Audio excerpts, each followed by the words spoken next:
இப்போ எப்படின்னா, இப்போ தேமுதிகவால வந்து அவங்களுக்கு வந்து வந்த உடனே வின் பண்ணுவாங்கன்னு கேட்டா, அதுக்கான வாய்ப்புகள் கம்மி. இருந்தாலும் தேமுதிகவ பொறுத்தவரை பரவலா விமர்சனம் வைக்கிறதுனா, ஒரு ரூ. 100 பொருள வந்து திமுக வந்து ரூ. 2000 குடுத்து வாங்கியிருக்காங்கன்னு சொல்றாங்க. வந்து ரூ. 100 பொருள ரூ. 2000 கொடுத்து வாங்குறது வந்து தெரியாம வாங்கலாங்க. அவங்களுக்கு தெரியும். லாஸ்ட் டைம்ஸ் டிஎம்கே அலோகேட் பண்ண சீட்ஸ்ல சில கட்சிகள் வந்து அவங்களுக்கு ஃபேவரபிளா எலெக்ஷன் ரிசல்ட் வரல. இந்த முறை அந்தந்த கட்சிகளுக்கான சீட்ஸ் வந்து கம்மியாக்கப்படுமா?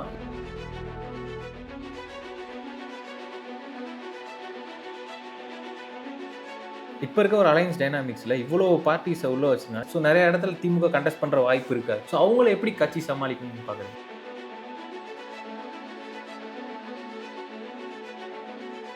விடுதலை சிறுத்தைகள் கட்சி தலைவர் திருமாவளவனா இருக்கட்டும், இல்ல அவங்களோட கட்சி தொண்டர்களா இருக்கட்டும், இந்த முறை அவங்க ஷூரா நாங்க வந்து 2 இலக்கு சீட்ஸ் வந்து வாங்கியே தீருவோன்ட்டு ஷூரா இருக்காங்க. அவங்களுக்கு டிஎம்கே திரும்ப ஃபேவரபிளா அவங்க கேட்ட சீட்ஸ குடுக்குமா?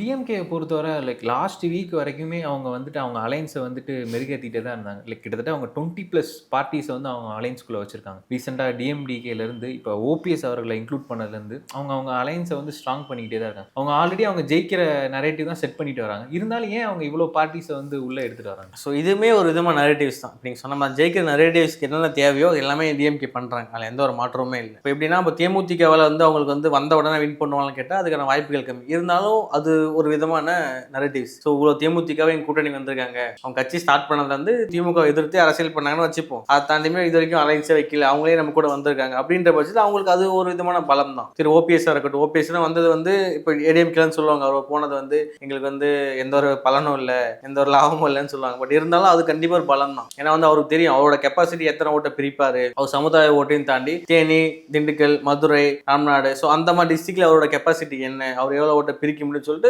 கட்சிகளுக்கு தெரியும், சர்வே எடுத்திருக்காங்க. அதனால தான் அவர் கண்டிப்பாக நம்பி வந்திருக்காரு. அது மட்டும் இல்லாமல் உசிலம்பட்டி எம்எல்ஏஸ் எல்லாருமே அவரோட கணிசமாக கூட்டு வந்திருக்காரு. அதே மாதிரி பார்த்தீங்கன்னா அதுக்கப்புறம் ஒரு அலைன்ஸ் பார்த்தீங்கன்னா கருணாஸ் வந்திருக்காரு. இவங்களாம் வந்து புது வரவு, நான் சொல்றது புது வரவா இருக்காங்க. தனியார் புது வரவா இருக்காரு, எஸ்பிடிஐ புது வரவா இருக்காங்க, மக்கள் நீதி மையம் சொல்லவே அவங்க புது வரவா இருக்காங்க. இவங்க எல்லாமே ஒரு புது வரவா இருக்கும்போது ஆட்டோமேட்டிக்காக பலம் தான் சேரும். பட் இதுல வந்து என்னதான் டிஎம்கே வந்து புது வரவு வந்து பலமா இருந்தாலும் அவங்க அதே தாண்டி நிறைய பிரச்சனைகள் ஃபேஸ் பண்ணி தான் ஆகணும். அவங்க ஏன்னா 20+ கட்சி இருக்கிறப்போ சீட் ஷேரிங்ல நிறைய பிரச்சனை வரும். இப்போ அவங்க ஒரே ஒரு பிரச்சனை இல்லாம இருக்குது, காங்கிரஸ் கூட 28 கொடுத்துருக்காங்க. பட் 28லயுமே வந்து இப்போ எக்ஸ்ட்ராவா லாஸ்ட் டைம் 25 கொடுத்தாங்க. இப்போ அந்த 3 சீட்ஸ் எங்க கொடுக்கறது, அதுக்கான ப்ராப்ளம்ஸ் லைட்டா இருக்கதான் அவங்க ஃபேஸ் பண்ணுவாங்க. இதை தாண்டியுமே தேமுதிக வந்து குறைஞ்சது 8 10 கேட்கறாங்க. அவங்க 6 சீட் தான் வச்சிருக்காங்க, பட் 7 சீட் கொடுக்குற மாதிரி ஒரு பேச்சு இருக்கு. அதை தாண்டி பார்த்தீங்கன்னா விசிகே கண்டிப்பாக இந்த டைம் கண்டிப்பாக விசிகாக 2 சீட் அதிகமாக கொடுத்துட்டாங்க, எந்த ஒரு மாற்றமும் இல்லை. ஏன்னா இத்தனை வருஷமா தாண்டி கொள்கையாகவுமே அவங்க கூட வந்து கடந்த 10 வருஷமா அவங்க கூடயே இருக்காங்க, 2019 கூடயே இருக்காங்க. அதனால வந்து கண்டிப்பாக வந்து அவங்களுக்கு வந்து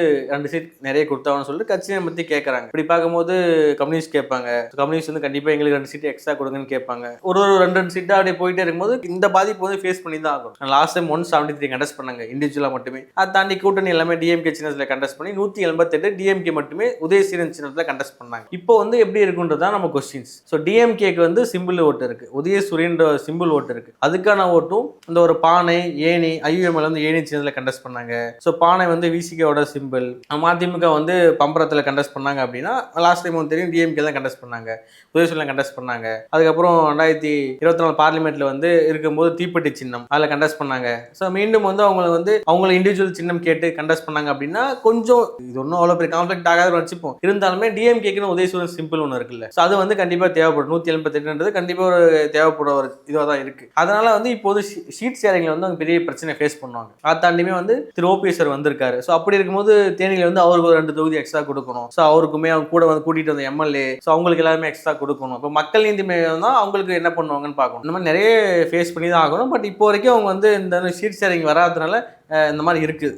தேமுதிகவை பொறுத்தவரை பரவலாக விமர்சனம் வைக்கிறதுனா ஒரு 100 ரூபா பொருளை வந்து திமுக வந்து 2000 ரூபா கொடுத்து வாங்கியிருக்காங்கன்னு சொல்கிறாங்க. ஸோ ஒரு ராஜ்யசபா சீட்டு ப்ளஸ் அவங்க கேட்குற அளவுக்கு சட்டமன்ற தொகுதிகள் வந்துட்டு திமுக கொடுக்க போகுது. ஸோ இது வந்துட்டு ஒரு திமுகவுக்கு வந்து ஒரு பாதகமாக பார்க்குறீங்களா? இது அவங்க இல்லைனாலும் அவங்க வந்துட்டு எலெக்ஷன்ஸ் அவங்க ப்ரொசீட் பண்ணிருக்கலாம். ஸோ இந்த கூட்டணி வந்துட்டு என்ன கணக்கில் அவங்க போட்டிருப்பாங்கன்னு பார்க்குறீங்க? ஸோ வந்து 100 ரூபா பொருளை 2000 ரூபா கொடுத்து வாங்குறது வந்து தெரியாமல் வாங்கலாம். அவங்களுக்கு தெரியும், இப்போ இருக்கிற ஒரு வேல்யூ டிமாண்டு தெரியும் அவங்களுக்கு. திரு எடப்பாடி அவர்களும் வந்து முயற்சி பண்ணார், இன்னும் 2000 ரூபாய்க்கு இல்லை 4000 ரூபாய்க்கு முயற்சி பண்ணார். பட் அவருக்கு என்ன அந்த முயற்சி இல்லை, ஈடுபடலை அப்படின்றதால மட்டும் தான் இவங்க வந்திருக்காங்க. தவிர மற்றபடி அவருக்கு அந்த பொருள் வந்து வீணாக போக பொருளே கிடையாது. அதுக்கான வேல்யூ இருக்கு, கண்டிப்பாக இருக்கு. இல்லாமல் வந்து ரேஸ்லேயும் அவங்க இல்லை, அவங்க டிமாண்டும் கிரியேட் பண்ணல. கண்டிப்பாக சொன்ன மாதிரி அந்த டிமாண்டை கிரியேட் பண்ணி வச்சிருக்காங்க. ஸோ அவங்க வந்து வந்த உடனே ஆட்சி அமைப்பாங்களாம் கேட்டால் கிடையாது. ஆனால் அவங்களுக்கு ஒரு இம்பாக்ட் ஒன்று இருக்கு. 26 எலெக்ஷனுக்கு அப்புறம் தெரியும் உங்களுக்கு. ஆனால் அந்த இம்பாக்ட் வந்து கண்டிப்பாக வந்து டிஎம்கே வந்து கரெக்டாக யூஸ் பண்ணியிருக்காங்க சொல்லலாம். கண்டிப்பாக 7 சீட்டு வந்து அவங்களுக்கு போதுமானதாக இருக்கும். 7 சீட்டு ப்ளஸ் வந்து ஒரு ராஜ்யசபா சீட். ஸோ அதில் எந்த ஒரு மாற்றமும் இல்லை. பட் 7 சீட்டு பிரிக்கிறதுல டிஎம்கே கொஞ்சம் சிக்கல் கண்டிப்பாக ஏற்படும். அவங்க வந்து இப்போ வந்து இந்த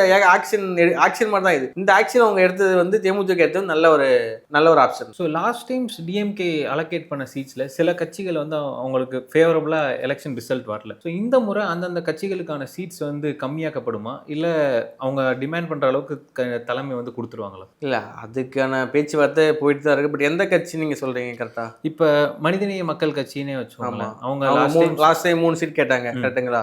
லாஸ்ட் டைம் வந்து 2 கண்டெஸ்ட் பண்ணாங்க. 2 கண்டெஸ்ட் பண்ணாங்க. ஓகே, 3 கேட்டாங்க, 2 தான் கண்டெஸ்ட் பண்ணாங்க, 2மே வின் பண்ணிட்டாங்க. ஸோ இப்போ IUML அவங்க 3 கேட்டாங்க, இந்த டைம் 2 கொடுத்துருக்காங்க அவங்களுக்கு. ஸோ அவங்களுக்கு ஒரு சீட் குறைச்சி தான் வச்சிருக்காங்க. ஸோ 3ல வந்து 2 தான் வின் பண்ணாங்க. அதுக்கேற்ற மாதிரி 2 சீட் மட்டும் கொடுத்துருக்காங்க. வேற எதாவது கட்சி சொல்றீங்க அப்போ? ஸோ டிஎம்கே அலையன்ஸ்ல இருந்த இந்தியன் யூனியன் முஸ்லீம் லீகா இருக்கட்டும், இல்லை ஆதி தமிழர் பேரவையா இருக்கட்டும், இல்லை மக்கள் விடுதலை கட்சியா இருக்கட்டும், ஸோ இவங்களுக்கு கொடுத்த சீட்ஸ் எல்லாம் வந்துட்டு லாஸ்ட் டைம் வந்து அவங்களுக்கு பெருசா அவங்க நினைச்ச ரிசல்ட்ஸ் வரல. ஸோ இந்த முறை வந்து அவங்கள்ட்ட ஒரு பார்கெனிங் பண்ணி டஃப் பார்கெனிங் பண்ணி சீட்ஸை குறைப்பாங்களா? கண்டிப்பாக குறைப்பாங்க. அதில் எந்த ஒரு மாற்றமும் இல்லை. ஐயூஎம்க்கு ஆல்ரெடி குறைச்சிட்டாங்க. ஸோ 3 கேட்டாங்க, இப்போ 2 தான் கொடுத்துருக்காங்க. அந்த மாதிரி மற்ற எல்லா கட்சியுமே ஒரு சீட் தான் கேட்பாங்க. ஸோ அதனால் ஆதி பேரவையும் கண்டிப்பாக கொடுத்தாகணும். ஒரு சீட் தோத்தாலுமே மீண்டும் அவங்களுக்கு வாய்ப்பு கொடுப்பாங்க. நம்ம சொல்லி All India Forward Bloc, so அவங்களுக்கு ஒரு சீட் கொடுப்பாங்க. இதை தாண்டி புது வரவு இருக்காங்க இல்லைங்களா? ஸோ கருணாஸ் மாதிரி புது வரவங்க அவங்களுக்கு ஒரு சீட் கொடுப்பாங்க. தனியார் அவங்களுக்கு ஒரு சீட் கொடுப்பாங்க. SDP அவங்களுக்கு ஒரு சீட் கொடுப்பாங்க. அப்புறம் வந்து மனிதநேய ஜனநாயக கட்சி அவங்களுக்கு ஒரு சீட் கொடுப்பாங்க. இது எல்லாமே அவங்களுக்கு வந்து ஸ்ரீதர் வாண்டியார், ஸோ அவருக்கு ஒரு சீட் கொடுப்பாங்க. இது எல்லாமே புது வரும் அவங்களுக்கு. அப்படி இருக்கும் பட்சத்தில் வந்து இது வந்து எல்லாமே டிஎம்கே சிம்பிள் தான் மேக்ஸிமம் நிற்பாங்க. அதனால வந்து அவங்களுக்கு ஒன்றும் பெருசாக பாதிப்பு இருக்காது. இப்போ இருக்க ஒரு அலையன்ஸ் டைனாமிக்ஸில் இவ்வளோ பார்ட்டிஸை உள்ள வச்சுருக்காங்க. இதனால திமுக கட்சிக்குள்ளார தொண்டர்கள் வந்துட்டு அவங்களுக்கு வந்துட்டு நிறைய இடத்துல அவங்களே வந்துட்டு பார்ட்டியை டைரெக்டாக கண்டெஸ்ட் பண்ண விரும்புவாங்க. ஸோ இவ்வளோ பேரை அக்காமடேட் பண்ணுறனால ஸோ நிறைய இடத்துல திமுக கண்டெஸ்ட் பண்ணுற வாய்ப்பு இருக்காது. ஸோ அவங்கள எப்படி கட்சி சமாளிக்கணும்னு பார்க்குறீங்க? ஸோ இந்த பிரச்சனை தான் இப்போ நான் சொன்னேன் உங்கள்கிட்ட ஸ்டார்டிங். ஏன்னா அந்த இவ்வளோ அலைன்ஸ் சேர்க்கறது பிரச்சனை கிடையாது. அதை தாண்டி கட்சி பார்த்தீங்கன்னா இத்தனை வருஷம் உழைச்சவங்க கண்டிப்பாக இருப்பான். ஸோ இந்த வருஷம் கண்டிப்பாக வாங்கிலாம் ட்ரை பண்ணிருப்பாங்க. நான் 21லேயே ட்ரை பண்ணவங்க கிடைக்காத 26ல் கொடுக்குறேன்னு சொல்லி சமாளித்து வச்சிருப்பாங்க. இந்த டைம் வந்து 26 நான் கேட்குறேன்னு சொல்லியிருப்பாங்க. பட் இந்த டைம் திடீர்னு பார்த்தீங்கன்னா அவருக்கு கூட ஒரு அலைன்ஸ் வந்திருக்கலாம், திடீர்னு OPS வந்திருக்கலாம். அந்த மாதிரி புது வர மக்கள் இனிமே வந்திருக்கலாம். தேமுதிக வரும்போது நம்ம எதிர்பார்த்த வரல அப்படின்னு கண்டிப்பாக அவங்க அதிருப்தி ஆகுங்க. எந்த ஒரு மாற்றமும் இல்லை. பட் திமுக என்ன ஒரு கடைசியில் என்ன ஒரு ப்ளஸ்ஸாக அமையும் அப்படின்னா, சரி கட்சிக்காக நான் விட்டுத்தரேன் அப்படின்ற மனநிலையில் இருப்பாங்க. பட் எல்லாருமே அந்த மனநிலையில் இருப்பாங்களான்னு தெரியாது. சில பேர் வந்து கட்சி தாவல் நடக்கும், இல்லை அப்படின்னா உட்கட்சி வேலை நடக்கும். அதனால இந்த ஒரு ஃபேஸை வந்து கண்டிப்பாக இந்த கான்ஃபிடன்ட் வந்து டிஎம்கே வந்து கொஞ்சம் இன்னும் ஒரு 1 மந்த்ல வந்து கண்டிப்பாக இதை வந்து நிறைய பிரச்சனை ஃபேஸ் பண்ணுவாங்க. அதில் எந்த ஒரு மாற்றமும் கிடையாது. ஸோ விடுதலை சிறுத்தைகள் கட்சி தலைவர் திருமாவளவனாக இருக்கட்டும், இல்லை அவங்களோட கட்சி தொண்டர்களாக இருக்கட்டும், இந்த முறை அவங்க ஷோராக நாங்கள் வந்து 2 இலக்கு சீட்ஸ் வந்து வாங்கியே தீருவோன்ட்டு ஷோராக இருக்காங்க. ஏன்னா அவங்க கடந்த 5 இயர்ஸாக திமுக கவர்மெண்ட்டுக்கு அவ்வளோ சப்போர்ட்டிவாக கூட இருந்திருக்காங்க. ஸோ அவங்களுக்கு டிஎம்கே திரும்ப ஃபேவரபுளாக அவங்க கேட்ட சீட்ஸை கொடுக்குமா? ஸோ இப்போ வந்து அவங்க இருக்க அலைன்ஸ்லேயே முக்கியமான கட்சி வந்து விடுதலை சிறுத்தைகள் கட்சி. அதில் எந்த ஒரு மாற்றமும் இல்லை. அது எல்லாருக்குமே தெரியும்.